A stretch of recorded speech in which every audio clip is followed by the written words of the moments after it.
شکوه از رنج و آزارت کنم؟ دوست می داری مرا یا ترک دیدارت کنم؟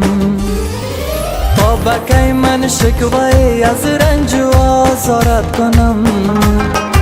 دوست می داری مرا یا ترک دیدارت کنم؟ دوست می داری مرا یا ترک دیدارت کنم؟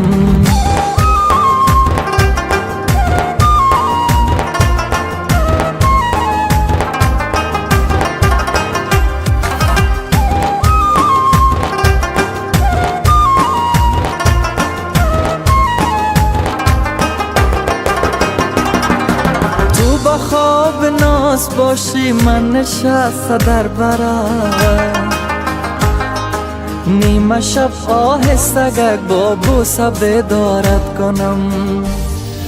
تو با خواب ناز باشی من نشسته در برات، نیمه شب آهسته با بوسه بیدارت کنم؟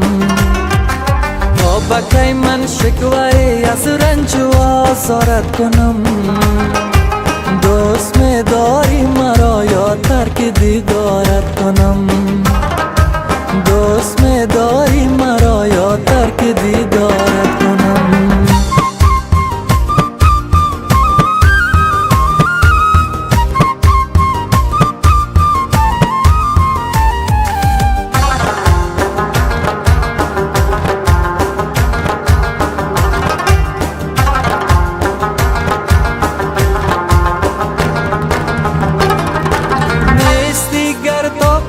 چون سینم آتش گرفت، یا سرم بر سنگ زنم یا نیک انکارت کنم؟ نیستی گر طاقتم چون سینم آتش گرفت، یا سرم بر سنگ زنم یا نیک انکارت کنم؟ تا بکی من شکوه از رنج و آزارت کنم؟ دوست می داری مرا یا ترک دیدارت کنم؟